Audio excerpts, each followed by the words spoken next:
اعوذ باللہ من الشیطان الرجیم بسم اللہ الرحمن الرحیم صلی اللہ تعالی علی حبیبہ محمد وعلی آلہ وسلم۔ السلام علیکم۔ آج کا ہمارا موضوع ہے درود پاک کے کرامات۔ ایک یہودی کسی مسلمان کا پڑوسی تھا۔ اس یہودی کے ساتھ اس کا مسلمان پڑوسی بہت اچھا سلوک کرتا تھا۔ اس مسلمان کی عادت تھی کہ وہ ہر تھوڑی دیر بعد یہ جملہ کہتا کہ نبی پاک صلی اللہ علیہ وآلہ وسلم پر درود بھیجنے سے ہر دعا اور حاجت پوری ہوتی ہے۔ جو کوئی بھی اس مسلمان سے ملتا اس کو یہ جملہ سننے کو ضرور ملتا تھا، اور جو کوئی بھی اس کے ساتھ بیٹھتا اس نے مجلس میں کئی بار یہ جملہ مکمل یقین کے ساتھ سنا تھا کہ حضرت محمد صلی اللہ علیہ وآلہ وسلم پر درود بھیجنے سے ہر دعا اور حاجت پوری ہوتی ہے۔ اس مسلمان کا یہ جملہ اس کے دل کا یقین تھا۔ اس کے یہودی پڑوسی نے اس کے خلاف ایک سازش تیار کی تاکہ اس مسلمان کو ذلیل و رسوا کیا جائے اور درود شریف کی تاثیر پر اس کے یقین کو کمزور کیا جائے اور اس سے یہ جملہ کہنے کی عادت چھڑوائی جائے۔ تو اس یہودی نے ایک سنار سے ایک سونے کی انگوٹھی بنوائی اور اسے تاکید کی کہ ایسی انگوٹھی بنائے کہ اس جیسی کوئی اور انگوٹھی نہ ہو۔ سنار نے وہ انگوٹھی بنا دی اور وہ یہودی اس انگوٹھی کو لے کر مسلمان کے پاس گیا۔ حال احوال کے بعد اس مسلمان نے پھر سے اپنا وہی جملہ دہرایا کہ درود شریف پڑھنے سے ہر دعا اور حاجت قبول ہوتی ہے۔ یہودی نے دل میں کہا کہ اب بہت ہو گیا، بہت جلد تم یہ جملہ بھول جاؤ گے۔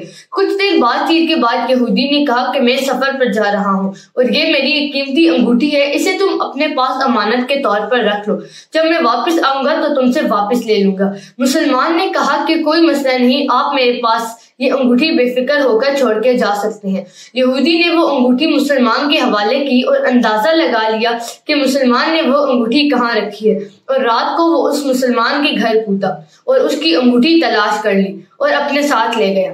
اگلے دن وہ صبح اٹھا اور سمندر پر گیا اور کشتی پر بیٹھ کر سمندر کی گہری جگہ پر پہنچا اور وہاں اس انگوٹھی کو پھینک دیا اور پھر اپنے سفر پر روانہ ہو گیا۔ اس کا یہ خیال تھا کہ جب میں واپس آؤں گا اور اس مسلمان سے اپنی انگوٹھی مانگوں گا تو وہ نہیں دے سکے گا، تب میں اس پر چوری اور خیانت کا الزام لگا کر خوب چیخوں گا، اس کو ذلیل و رسوا کروں گا، اور جب وہ مسلمان اپنی اتنی رسوائی دیکھے گا اور خیال کرے گا کہ درود شریف سے کام نہیں بنا تو وہ اپنا جملہ اور دعوت چھوڑ دے گا، مگر اس نادان کو کیا پتا کہ درود شریف کتنی بڑی نعمت ہے۔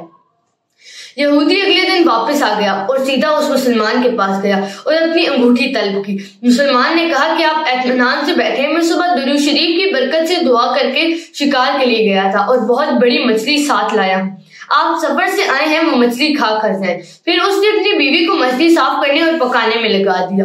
اچانک اس کی بیوی نے زوردار چیخ ماری اور اسے بلایا تو وہ بھاگ کر اس کے پاس گیا تو اس کی بیوی نے بتایا کہ اس مچھلی کے پیٹ سے سونے کی انگوٹھی نکلی ہے، اور وہ بالکل ویسی ہی انگوٹھی ہے جیسے اس یہودی نے ہمارے پاس امانت رکھی ہوئی تھی۔